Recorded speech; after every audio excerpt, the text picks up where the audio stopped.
नमस्कार, स्वागत छ दर्शकवृन्द विशेष कुराकानीको साथमा आज म सुषमा छु र आजको विशेष कुराकानी भित्र हामी दलित समुदायको आवाजलाई जोड्ने प्रयास गर्दैछौँ। विगतदेखि नै दलितका मुद्दाहरू ओझेलमा परे, दलित समुदायका व्यक्तित्वहरू नेतृत्वदायी भूमिकामा आउन सफल हुनु भएन, हामीलाई समाजले अपहेलना गरेको छ, हाम्रा हक अधिकारहरू खोसेका छन् भन्ने आवाजहरू सुनिन्छ र त्यही आवाजहरूलाई सशक्त बनाउनको लागि विभिन्न सङ्घ संस्थाहरू पनि खुलेका छन् र सङ्घ संस्थाहरूले जति आफ्ना कामहरू गरिरहेका छन् ती प्रभावकारी हुन सकिरहेको पनि देखिँदैन, किनभने हिजो जस्तो आवाज थियो त्यो आवाज आज पनि उठिने रहेको छ।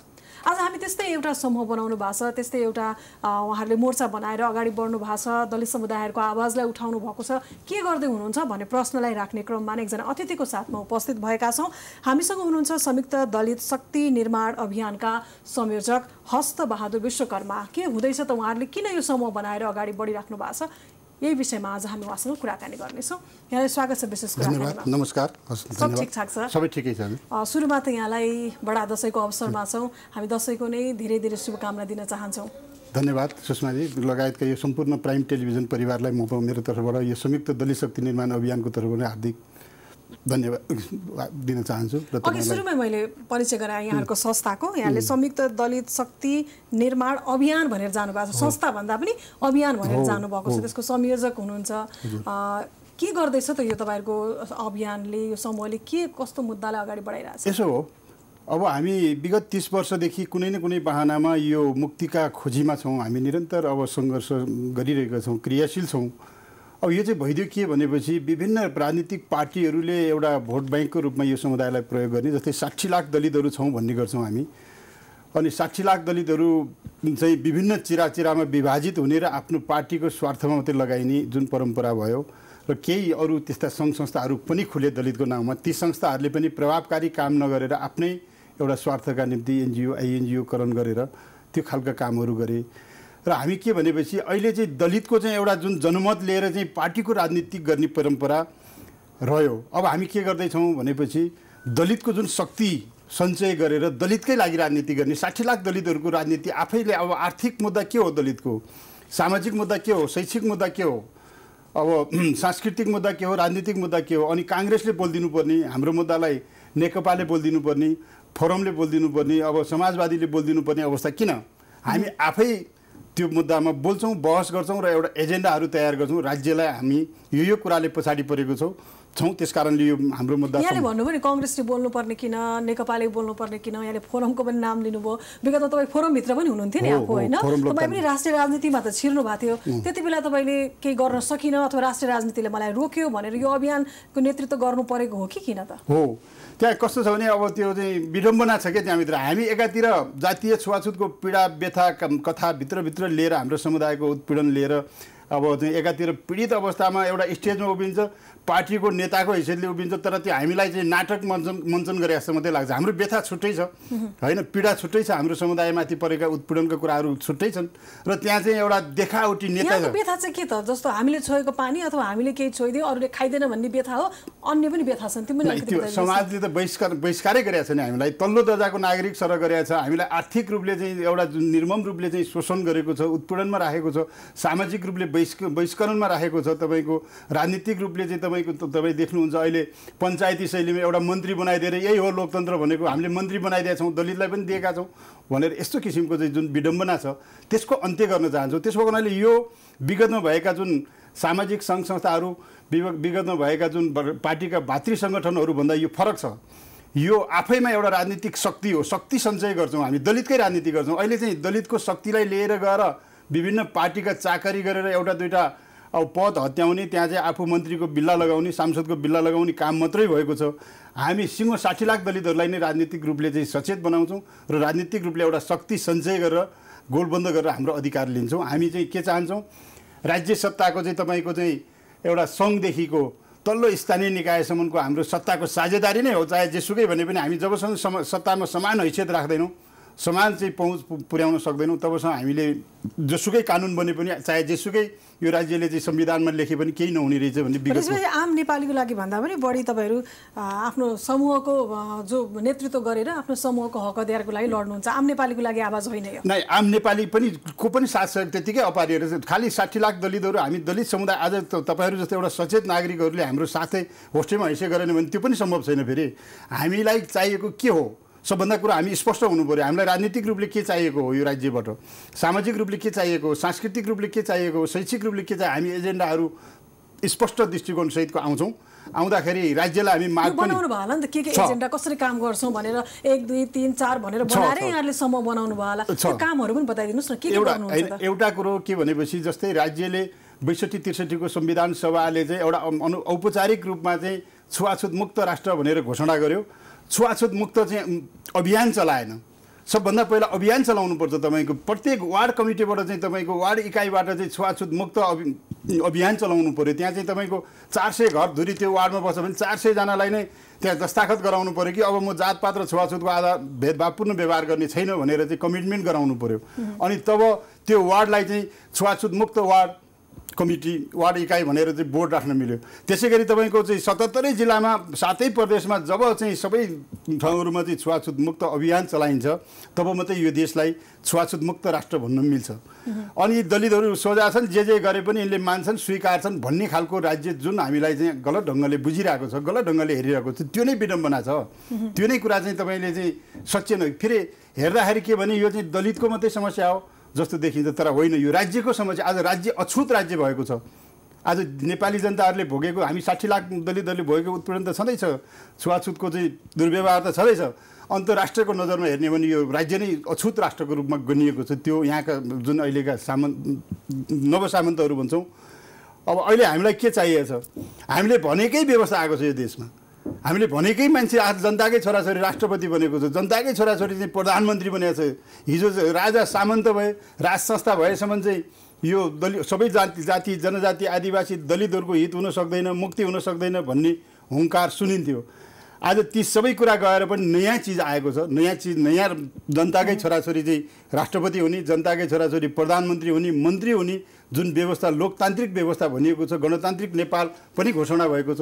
यस्तो अवस्थामा फेरि हामीलाई अधिकार देऊ, ल हामीलाई पनि देऊ भनेर हामीले चिच्याउनु पर्ने यो अवस्था के राम्रो हुन सक्छ? यो लोकतन्त्रको संस्थागत विकास हुन सक्छ? भनेपछि लोकतन्त्र आयो, गणतन्त्र आयो, व्यवस्था परिवर्तन भए पनि त्यो परिवर्तित व्यवस्थाको प्रत्याभूत यहाँहरूले गर्न पाउनु भयो। यसो हामी त अझ नयाँ ढङ्गबाट चाहिँ झनै शोषित दमित भयौँ। किन भनेपछि उचाल्न चाहिँ उचाल्दे, सबै अधिकार दिन्छौँ है भनेर चाहिँ मचाइदिए। भनेपछि हिजोको आन्दोलनमा साथमा लैजानुभयो, नेतृत्व गरेपछि यहाँलाई छोड्नुभयो। जनताहरू चाहिँ उठे, जागरुक भए, अब त दिन्छ अधिकार पाउने भयो, अब केही न केही परिवर्तन हुन्छ भन्ने सोच चाहिँ जनताले तयार गरे, दलित समुदायले सोचे। तर त्योभन्दा ठ्याक्कै उल्टा त्यो सामन्तवादी व्यवस्था जुन पञ्चायती शैली भन्दा पनि अझ हामीलाई चाहिँ नयाँ ढङ्गले उत्पीडन भएको महसुस भएको छ। किन भनेपछि त्यो हुनुपर्ने काम नभइदिएर रोकिएपछि चाहिँ त्यस्तो खालको महसुस हुँदो रहेछ।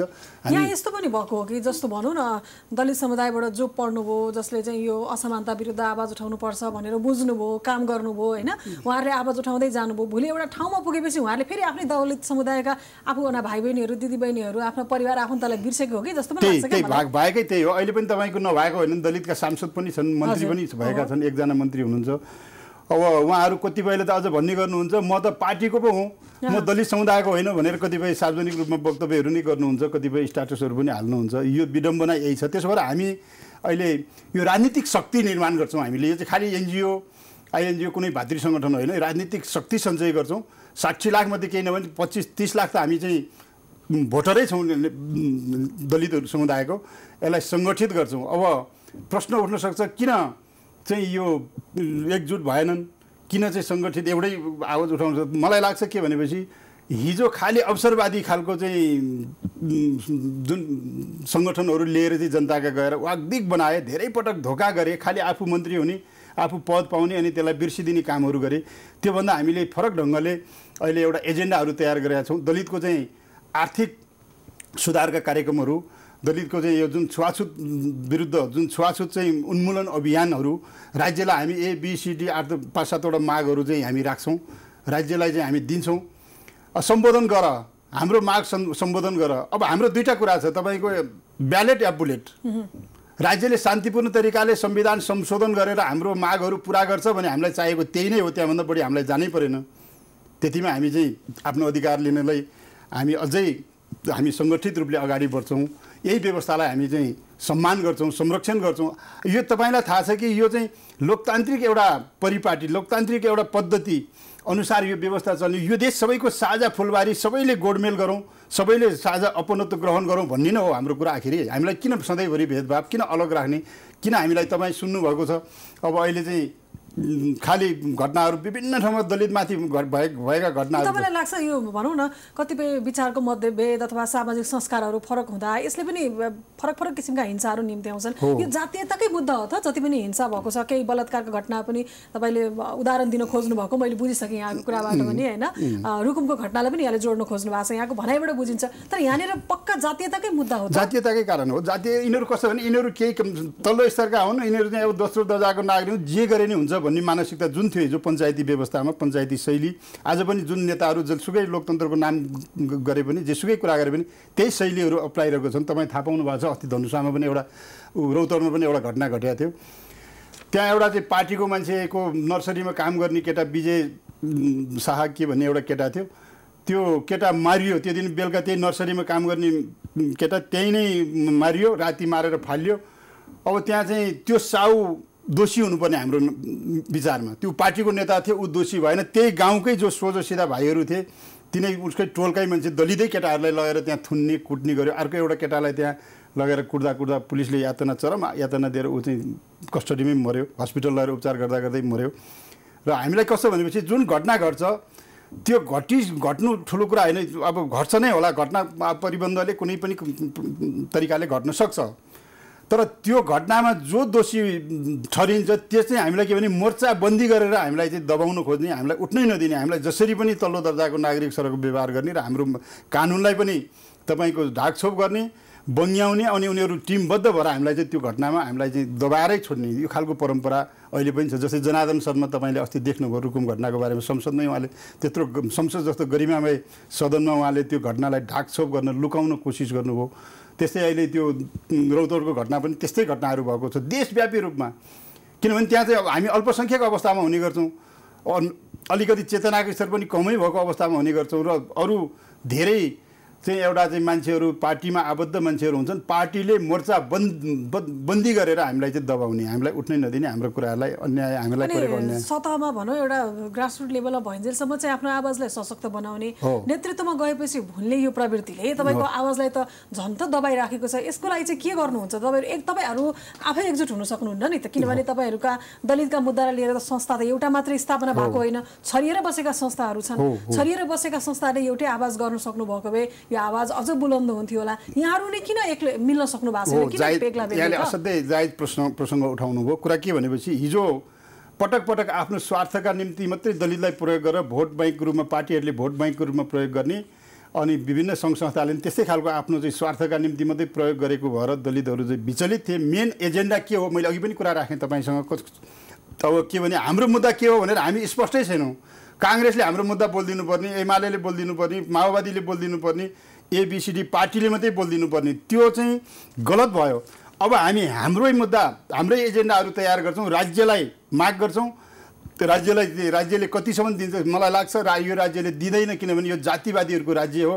एउटा चाहिँ त्यसो भएको हुनाले हामी यदि भएन भने दरो चाहिँ एउटा सङ्घर्ष गर्छौँ, क्रान्ति गर्छौँ, एउटा परिवर्तनका निम्ति। यो अब 21औं शताब्दीमा हामी यस्तो खालको चरम उत्पीडन, विभेद, आज हाम्रो आमा दिदीबहिनीहरू आज पनि एउटा पानी पँधेरोमा छोइएको न्युमा कुटिनुपर्ने, पिटिनुपर्ने, अपहेलित हुनुपर्ने, एउटा कुनै मन्दिरमा पूजा गर्न जाँदाखेरि हाम्रो मान्छे कुटिनुपर्ने, लखेटिनुपर्ने, अनि एकातिर हामीले यही लोकतान्त्रिक व्यवस्था हो भनेर यहाँका अहिले केही जातिवादी शासकहरूलाई हामीले चाहिँ भोट दिएर अनि यसलाई सत्तामा पठाइरहने यो परम्परा कतिन्जेल रहन सक्छ, कतिन्जेल हामी सहेर बस्न सक्छौँ? त्यसो हुनाले हामी सबैभन्दा पहिला आम दलितहरूलाई सुहाउँदो उनीहरूको मेन समस्या के हो त्यो एजेन्डा तयार गरेर राज्यसँग माग गर्छौँ, लड्छौँ, र जनता आफै हामीले यो एउटा मैले यहाँलाई सोध्न खोजेको राज्यसँग लड्ने अथवा आफ्नो अधिकार चाहियो भनेर माग्ने कुरा दोस्रो होइन। पहिलो कुरा तपाईँहरू आफै चाहिँ किन मिल्नुहुन्न त? आफै मिल्न चाहिँ तपाईँहरूलाई केले रोकेको छ? तपाईँहरूको विचार मुद्दा एउटै छन् भने किन तपाईँहरू अलग अलग? मैले यही कुरालाई फेरि हजुरकै कुरालाई त्यही जोडेँ। के भनेपछि सुषमा म्याडमकै कुरालाई त्यहाँ जोडेँ के भनेपछि हिजो त्यो चाहिँ विचलित आफ्नो स्वार्थका निम्ति बनाएको एजेन्डाले सबै मान्छेलाई सङ्गठित गर्न सकेन, एकै ठाउँमा उभ्याउन सकेन। त्यो दलितकै निम्ति थिएन त्यो राजनीति, खालि कुनै पार्टीको निम्ति र कुनै पनि एउटा चाहिँ आफ्नो स्वार्थका निम्ति मात्रै प्रयोग हुँदै गयो। दलित मुद्दालाई एउटा विषय मात्र बनाइयो, गहिरिएर त्यसमा लड्न चाहनु भएको थिएन उहाँहरू। हो, अब हामी साँच्चै नै 60 लाख दलितहरूको चाहिँ मुक्तिको एजेन्डाहरू बनाउँछौँ। त्यो जनता हामीले चाहिँ एउटा सुरुवात मात्रै गरिदिनु हो। जनता आफै आफ्नो अधिकार लिनको निम्ति क्रियाशील हुने, आफै सङ्घर्षशील हुने, आफै आन्दोलित हुने खालको चाहिँ एउटा हामी एजेन्डाहरू ल्याउँछौँ। अब त्यो एजेन्डाले चाहिँ के भने यसले चाहिँ पक्कै पनि हामीलाई नै मुक्ति गर्छ है, हाम्रै मुक्तिका निम्ति रहेछ भन्ने जनताले जब बुझ्छन् अनि यो नाम गरेका विभिन्न नाम गरेका सङ्घ संस्थाहरू त आफै हामीसँग एकजुट हुन आउँछन्। किनभने सही कुरा जसले उठाउँछ नि त्यसको खोजी गरिरहेछन् नेपाली जनताहरू। आज भ्रममा म आफै पनि 30 वर्षदेखि चाहिँ यो दलित मुक्तिको अभियानमा चाहिँ क्रियाशील छु। 30 वर्ष भन्नु 46 सालदेखि लाग्नु भएको हैन, कहाँनिर चुके जस्तो मलाई लाग्छ। म आफै पनि चुके भन्ने महसुस त गर्नुहुन्छ होला यति अन्तरालमा परिवर्तन नहुँदा। चुकेकै हो। अब यसबाट चाहिँ राम्रो कुरा चाहिँ के भनेपछि राजनीतिक पार्टीहरूको एउटा चाहिँ ब्राह्मणवादी जुन प्रवृत्ति छ, जुन चरित्र छ, उनीहरूको स्वभाव छ, त्यसमा परिवर्तन हुनै सकेन। चाहे तपाईँ फेरि यसले हेर्दाखेरि हामीलाई मात्रै घाटा गरेको छ कि जस्तो पनि होइन। यो सिङ्गो राज्यलाई घाटा भएको छ, व्यवस्थालाई घाटा भएको छ, तपाईँको चाहिँ यो जुन लोकतन्त्रलाई घाटा भएको छ। यी प्रजातान्त्रिक भन्ने व्यवस्था चाहिँ 10-12 वर्षको समयमा चाहिँ फ्रस्ट्रेसन भएर चाहिँ त्यो ढल्न पुगेको थियो। त्यो पनि कारण त्यही मध्येको एउटा कारण हुनसक्छ हामीलाई। किनभने जब नेपाली जनताहरूको भावनात्मक एकता हुन सक्दैन, सबै नेपाली जनताहरू यो देश यो व्यवस्थालाई बढाउनुपर्छ, माथि उठाउनुपर्छ भन्ने मूल्य मान्यताको आधारमा अघि बढ्न सक्दैन, तबसम्म लोकतन्त्रको संस्थागत विकास हुन सक्दैन, प्रजातन्त्रको संस्थागत विकास हुन सक्दैन भन्ने हामीले बुझ्यौँ। तर यो 30 वर्षको बिचमा हामीले के चाहिँ गऱ्यौँ भने अनुभवहरू चाहिँ प्रशस्त गऱ्यौँ। किनभने हामीलाई यसरी प्रयोग गरेका रहेछन्, यसरी चाहिँ हामीलाई शोषण दमन उत्पीडनमा राखेका रहेछन् भने त्यो सबै पाठ सिकेर अब हामी परिआयो भने सम्भवतः मैले अघि नै निवेदन गरेँ तपाईको यो लोकप्रिय च्यानल चाहिँ जुन प्राइम टेलिभिजन मार्फत म फेरि पनि निवेदन गर्छु, हामी सम्भवतः शान्तिपूर्ण तरिकाले अब हामी आवाज उठाउँछौँ, हाम्रो मागहरू पुरा गराउँछौँ। संविधानका धाराहरू संशोधन गरेर जुन 2064 को संविधानमा केही कुराहरू मस्यौदामा केही कुराहरू उल्लेख भएको थियो हाम्रो अधिकारका निम्ति, जस्तै हामीलाई त्यो सरकारमा सहभागिताको विषय, संसदमा सहभागिताको विषय, तपाईको प्रदेश सरकारहरूमा हाम्रो सहभागिताको विषय, स्थानीय निकायमा हाम्रो सहभागिताको विषयलाई लिएर गएर निकै राम्राहरू भएको थियो, त्यहाँ चाहिँ मस्यौदाहरू भएको थियो। अब मैले हाम्रो बुझाइ के भनेपछि यति अब झुटको खेती गरे यहाँका चाहिँ शासकहरूले, जातिवादीहरूले। तपाईको त्यो विश्वव्यापी रूपमा चाहिँ आह्वान गरे संविधान बनाउँछु, दलित, गरिब, पिछडिएका समुदाय, आदिवासी, जनजाति लगायतका अधिकारका निम्ति हामी गर्छौँ, संविधान लेख्छौँ भने विश्वको सारा मुलुकहरूले आर्थिक सहयोग गरे, विभिन्न चाहिँ सहयोगहरू गरे। यहाँ चाहिँ ठुलै सहायताहरू चाहिँ उपलब्ध भयो। यिनले 2-4 वर्ष अभ्यास गरे, हाम्रा कुराहरू आवाज उठाए, बुलन्द गरे। अनि पछि त्यो सबै निबिटन्न पारेर त्यसलाई चाहिँ एउटा रड्डी टोकरीमा हालेर फेरि यिनले त्यो जातिवादी सोचका साथ संविधान बनाए। हाम्रा त्यो पछिल्लो 69 सालमा हाम्रो चाहिँ संविधान घोषणाको बखत पनि हाम्रा केही पार्टीका साथीहरूले चाहिँ सांसदहरूले चाहिँ सभासदहरूले जुन संशोधनको प्रस्तावहरू हालेका थिए त्यो चाहिँ व्हिप जारी गरेर झिक भनेर फिर्ता गर्न लगाए र ती ब्राह्मणवादीहरूकै भाषामा ती 40 जना सभासदले तपाईको चाहिँ दलितको विरुद्धमा मतदान गरे। त्यहाँ चाहिँ एउटा जसुदा लामा भन्ने एउटा मान्छेले त्यहाँ प्रस्ताव गर्नुभएको थियो, त्यो उहाँले झिक्नु भएन। संशोधन प्रस्ताव, दलित अधिकारका निम्ति हालेको संशोधन प्रस्ताव थियो। अनि फिर्ता नगरेपछि चाहिँ निर्णयार्थ प्रस्तुत गर्नुभएको थियो सभामुखले, र निर्णयार्थ प्रस्तुत हुँदाखेरि यदि यो दलितको लागि विशेष अधिकार र आरक्षणको व्यवस्था सहितको परिवर्तन हुनुपर्छ भनेर चाहिँ जुन एउटा प्रस्ताव पर्न आएकोले यसको पक्षमा हुने मान्य सदस्यहरूले हुन्छ भन्नु होला, विपक्षमा हुने मानिसहरूले हुन्न भन्नु होला भन्दा हुन्न भनेर हात उठाएका छन् 40 जना दलित सभासदहरूले। किनभने पार्टीका नुन खाएर, पार्टीका चाहिँ बिल्ला लगाएर। यहीँनिर भयो नि त समस्या त। यहीँनिर चाहिँ समस्या भने तपाईँहरू आन्दोलन पनि गर्ने, सङ्घर्ष गर्ने भन्नुहुन्छ, त्यो कतिको प्रभावकारी होला त? होइन, यसलाई चिर्ने खालको गर्छौँ हामी, त्यो उचाइमा हामी होइन भने हामी राजनीतिक पार्टी यो देश हामीले चलाउन नहुने काम के छ? किन पाउनै मात्रै चाहिने काम के छ?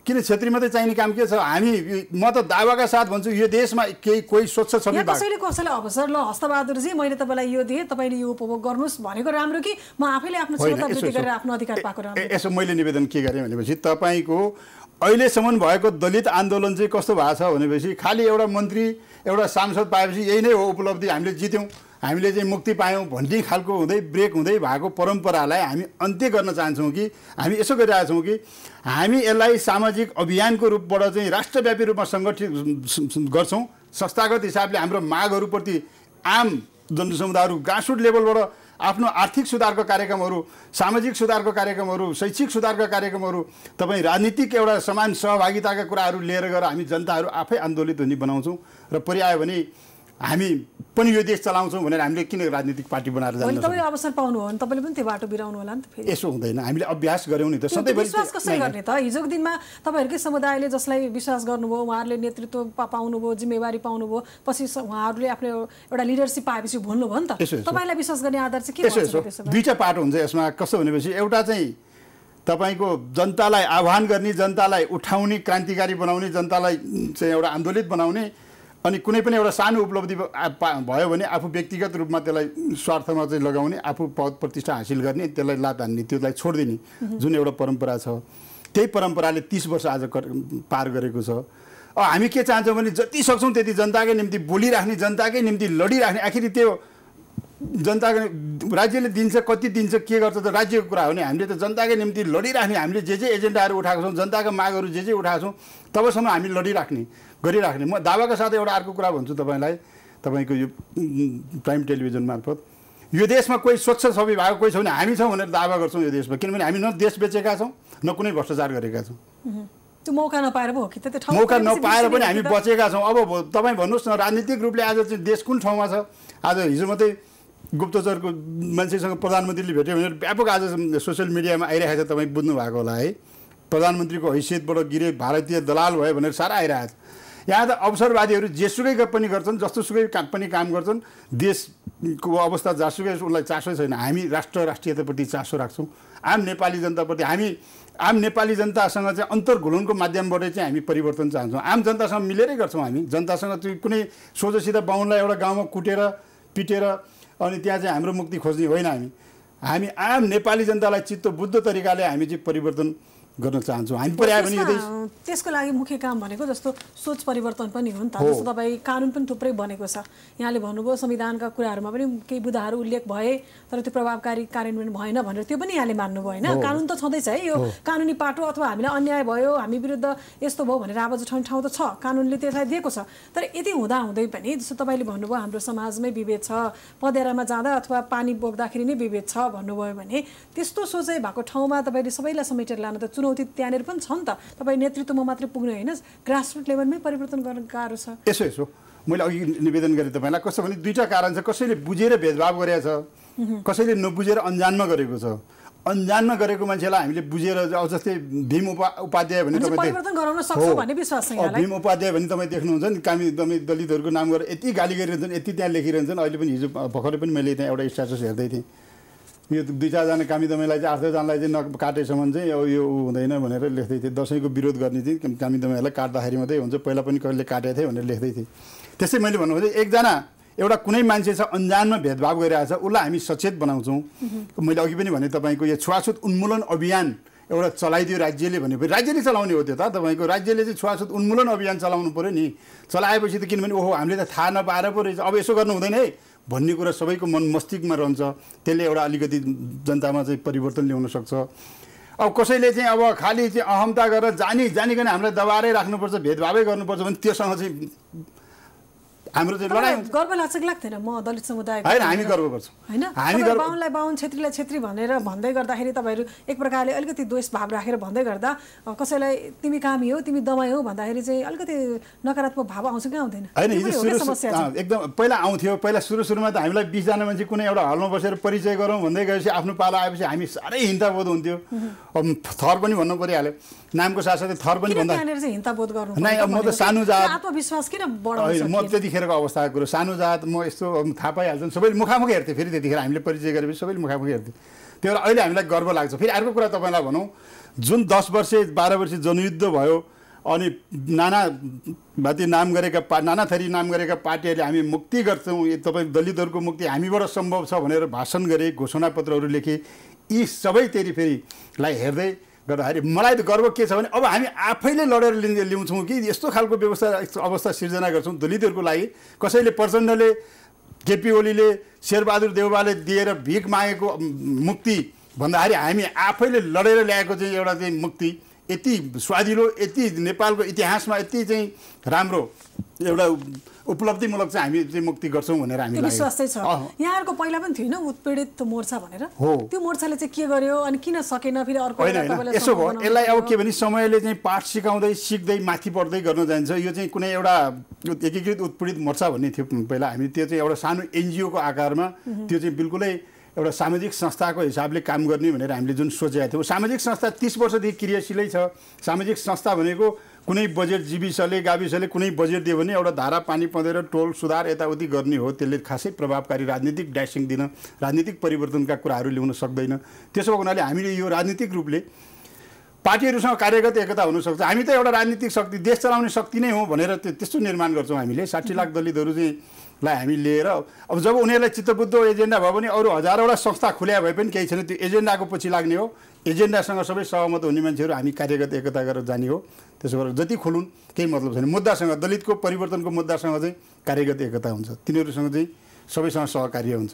फेरि यतिले मात्रै पुग्दैन। हामी मैले अघि पनि निवेदन गरेँ, एउटा चरणमा हामी दलित मात्रै आफू राष्ट्रव्यापी रूपमा सङ्गठित शक्ति तयार गर्छौँ। हाम्रो माग र एजेन्डा राजनीतिक पार्टीहरूलाई दिन्छौँ, राज्य सत्तालाई सरकारलाई दिन्छौँ, सबै मानवाधिकारवादी सङ्घ संस्थालाई दिन्छौँ। गर साथ सहयोग गर, खबरदार हामी यो अवस्थाबाट परिवर्तन चाहन्छौँ भनेर खबरदार गर्छौँ, आह्वान गर्छौँ।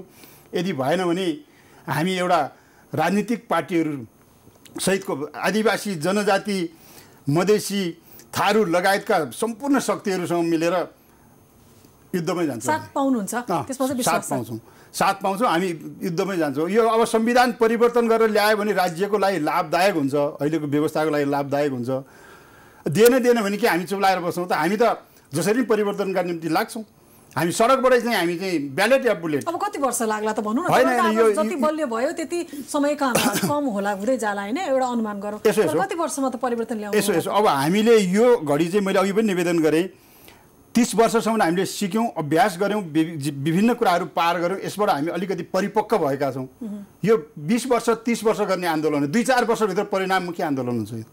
परिणाममुखी चाहिँ एउटा चाहिँ फेरि एउटा समूहले अर्को समूहलाई होइन, त्यो हुँदैन। मैले अघि भने मुद्दाले सबै छिनाफाना गरिदिन्छु। दलित आखिरी जनता चाहिँ हामीसँग सबै उनीहरूको मुक्तिको अभियान, उनीहरूको साँच्चै आर्थिक सामाजिक राजनीतिक सुधारको मुद्दा छोडेर अनि कसैलाई एकछिन ताली बजाइदिनु बाजा बजाइदिनु मात्रै जान्छन् त हाम्रो समुदाय? जाँदैनन् नि। त्यसो भएर हामीले दलितको मुक्ति, ग्रासरुट लेभलका जनताको मुक्तिको जुन कुराहरू चाहिँ जोरदारसँग उठाउँछौँ त्यसका पछि नलाग्ने भन्ने कुरै छैन जनसमुदायले। त्यसो भएर हामी परिपक्व छौँ। हामी फेरि त्यो अहिले तपाईँले राख्नुभएको कुरा, हामी अवसरवादी खालको गर्दैनौँ। जनतालाई निरन्तर रूपमा जनताको आवाज बोलिराख्छौँ, लडिराख्छौँ, गरिराख्छौँ। जति सकिन्छ पुरा भएका कुराहरूलाई चाहिँ उपलब्धि भएका कुराहरूलाई रक्षा गर्दै बाँकी थप अधिकारका निम्ति हामी लडिराख्छौँ। यो कुरा मान्नुहुन्छ कि मान्नुहुन्न? जस्तो तपाईँले पनि अघि संस्थाको कुरा गर्दै गर्दा, उत्पीडन मोर्चाको कुरा गर्दै गर्दा एउटा एनजिओ थियो भन्नुभयो। एनजिओ आइएनजिओ खोल्ने अनि डलरको खेती गर्ने दलितको मुद्दालाई लिएर भनिन्छ, यो आरोप त स्वीकार्नुहुन्छ नि? त्यो स्वीकारिन्छ। मैले नगरे होला, तर थुप्रै साथीहरूले यो गरिराख्नु पनि भएको छ। अब फेरि हामीले के भने कतिपय मुद्दा सके त फेरि त भनौँ न, दलितको मुद्दा सक्यो भने त फेरि कमाउने बाटो पनि बन्द हुने भयो। यहाँनिर त आयो कुरा होइन, त्यो कमाइरहेछन्। अस्ति रुकुम घटनाकै बारेमा माइती घर मण्डलमा चाहिँ अब कतिपय त्यो तुल ब्यानर लिएर खालि अब चाहिँ प्रपोजलहरू पेश गर्नेहरू पनि भए। त्यस्तै कामहरू गरिरहेकै छन्, भइरहेकै छ। तर मैले अघि पनि निवेदन गरेँ, ती सबै कुराहरू गए गुज्रेका जुन संस्कार छ, दलित आन्दोलनको पनि एउटा संस्कार छ, संस्कृति छ, त्यसलाई चिरेर हामी राजनीतिक रूपले चाहिँ अगाडि बढ्छौँ। कतिजना हुनुहुन्छ तपाईँहरूको समूहमा? मेरो 60 लाख दलितको उदाहरण दिनुभयो होइन? 135 जनाको केन्द्रीय समिति छ। अहिले 7वटा प्रदेशको संयोजकहरू पनि चयन भएको छ। 135 जनाको केन्द्रीय समिति छ। सशक्त छ। सशक्त पूर्व मेचीदेखि पछि महाकाली लगभग 65-68 जिल्ला 70 जिल्लाको साथीहरू जोडिनु भएको छ। यो लकडाउन भएर हामी काठमाडौँमा तपाईँको चाहिँ राष्ट्रिय सभागृहमा हामी बृहत घोषणा गर्छौँ, हाम्रो एजेन्डाहरू प्रस्तुत गर्छौँ। तपाईँहरू सबै साथीहरूलाई राखेर हामी चाहिँ पत्रकार सम्मेलन गर्छौँ। यो लामो 20 वर्ष 30 वर्ष गर्ने आन्दोलन 2-4 वर्षमा यो सत्ता, यो राज्य सत्तालाई हामी नहुँदाखेरिसम्म यो 1 इन्ची अगाडि बढ्नै नसक्ने बनाइदिन्छौँ। हामीसँग त्यो खालको चाहिँ हैसियत राख्दछौँ। हामी दलित समुदायलाई हामी चाहिँ आफ्नो साथमा लिएर जब हामीलाई सम्बोधन नगरेसम्म यो राज्य अगाडि बढ्नै नसक्ने, राज्य सत्ता जति ठुल्ठुला कुरा गरौँ, जतिसुकै तपाईँको चाहिँ घोषणापत्र लेखुन् चाहे जेसुकै गरौँ त्यो खालको वातावरण सिर्जना गर्छौँ हामीले शान्तिपूर्ण आन्दोलन यो मैले नबुझेको कुरा दलित समुदायबाट यहाँलाई डाक्टर चाहिएको हो कि इन्जिनियर चाहिएको हो कि व्यापारी चाहिएको हो कि होइन अथवा राजनीतिज्ञ चाहिएको हो यहाँनिर मैले जताबाट घुमे पनि पुरा कुरा राजनीतिमा गयो होइन तपाईँले त्यहाँ समुदायमा गरेर उचित शिक्षा दिने होइन जस्तो एउटा ब्राह्मण तपाईँले ब्राह्मणवादी सोच भन्नुभएको छ है अघिदेखि कुराकानीमा उहाँले उसले छोएको तिमीले नखाऊ है भनेर सिकाउँदै गर्दा तपाईँको दलित समुदायभित्र तिम्रो साथीको गएर खाजा नछोइदियो है भनेर सिकाउने संस्कार अझै पनि होला नि त होइन तपाईँको त्यो समुदायभित्रको सोच परिवर्तन गर्ने आफ्नो छोराछोरीलाई उचित शिक्षा दिने अनि सँगसँगै उहाँहरूलाई चाहिँ भोलि गएर तिमी यस्तो मान्छे बन्नुपर्छ भन्ने सोच विकास नगरेसम्म त्यो राष्ट्र सोच परिवर्तन नभएसम्म एकैचोटि राजनीतिमा एउटा अहोदा पाएर मात्रै परिवर्तन हुन्छ र दुईटा पार्ट छ यसको एउटा दीर्घकालीन चाहिँ नीति भयो दीर्घकालीन नीतिभित्र त्यो त अब नीति त छ त नीति त बनेका छन् कानुन बनेका छन् प्रभावकारी भएन नि त त्यो त्यही त यसो अब हामीलाई छुवाछुतको मार अझै परेको छ अब डाक्टर बनाउनु पढाउने भने त 20 वर्षको 15 वर्षको 10 वर्षको अभियान हो नि त त्यो त हाम्रो नानीहरूलाई बनाउँदै लाने कुरा हो आज आन्दोलन भयो भोलि राजनीतिज्ञ बन्ने यसो आन्दोलन गरेर हामी जब राज्य सत्तामा हामी स्थापित हुन्छौँ हाम्रो मान्छेहरू जो चाहिँ पैसै नभएर पढ्न जान नसकेका जुन चाहिँ डाक्टर पढ्ने इच्छा हुँदाहुँदै पनि नसकेकाहरूलाई कसरी गर्न सकिन्छ भनेर हामी चाहिँ त्यो राज्य सत्ताबाट हामी चाहिँ त्यो वातावरण सिर्जना गर्नु पऱ्यो नि हामीले त्यो दिनु पऱ्यो नि त अहिले कुरा गर्ने अस्ति तपाईँले सुन्नुभयो होला प्रधानमन्त्रीले बोलेको कुरा एउटा निजामती कर्मचारीमा चाहिँ जातको आधारमा डाक्टर चाहिने जातको आधारमा चाहिँ इन्जिनियर हुनुपर्ने अब एउटा संविधानले व्यवस्था गरेको कुरा सम्पूर्ण कुरालाई त यसरी राज्यको एउटा राज्य प्रमुख भएर एउटा कार्यकारी प्रमुख भएर एउटा हामीलाई यस्तो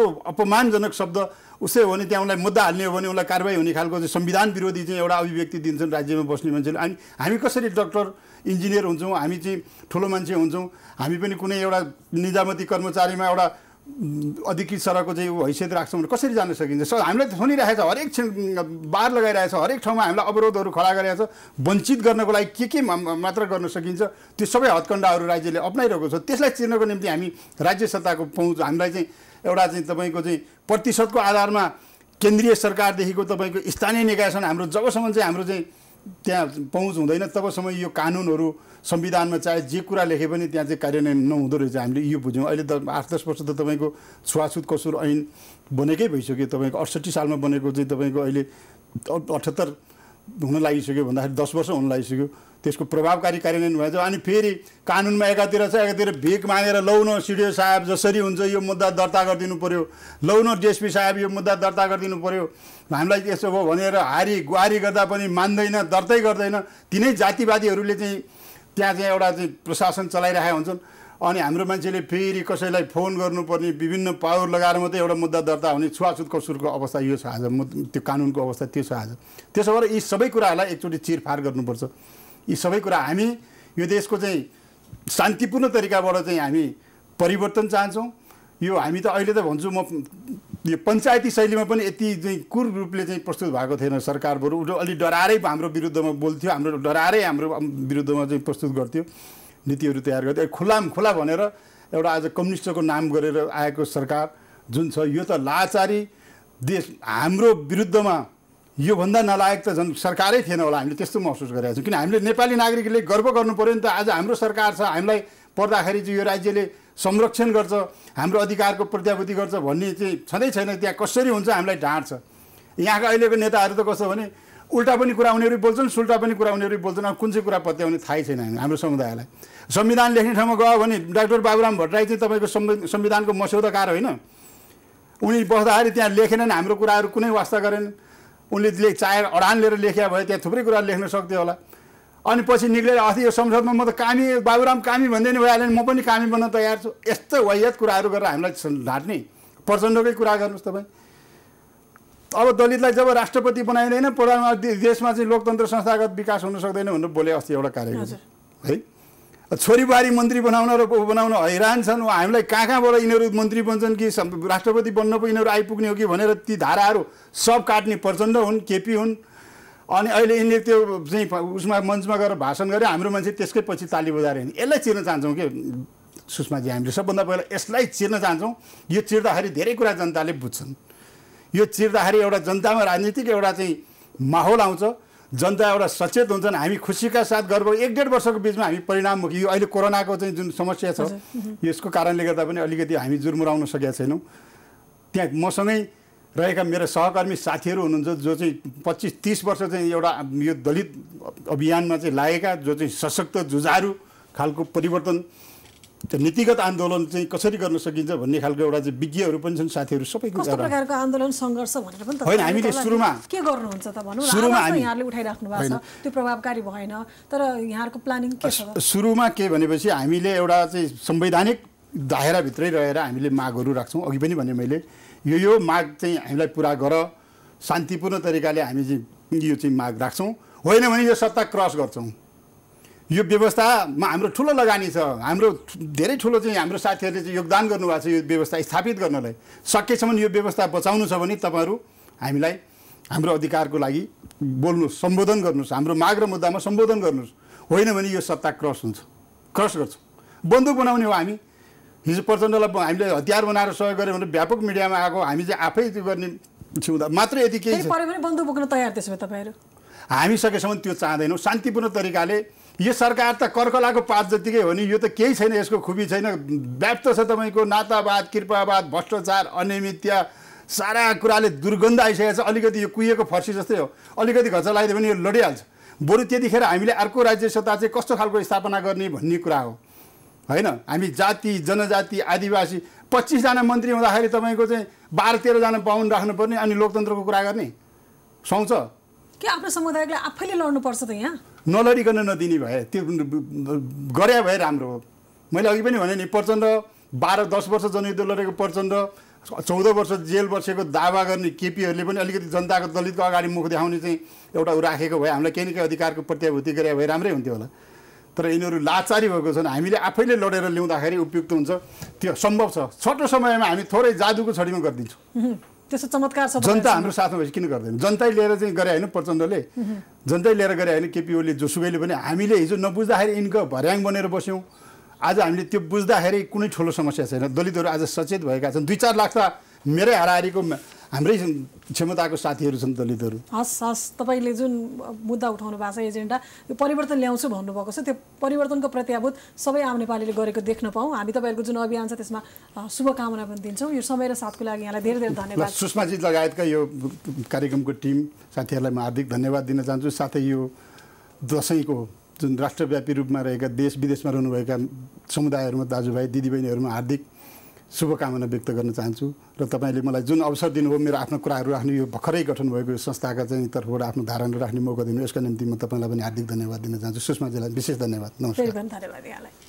दर्शकवृन्द, कार्यक्रममा हामी थियौँ विशेष कुराकानीभित्र। आज हामीले दलितका आवाज र दलितका मुद्दाहरू कहाँनिर ओझेलमा परे र कसरी चाहिँ जति पनि संस्थाहरू स्थापना भएका छन् त्यसले कसरी कामहरू गरिरहेको छ र नयाँ जुन गठन भएको छ संयुक्त दलित शक्ति निर्माण अभियान, यसले अब अगाडि कसरी काम गर्छ भनेर यसका संयोजक हस्तबहादुर विश्वकर्मासँग कुराकानी गऱ्यौँ। आजलाई विशेष कुराकानी यति नै, बिदा पाऊँ। नमस्कार।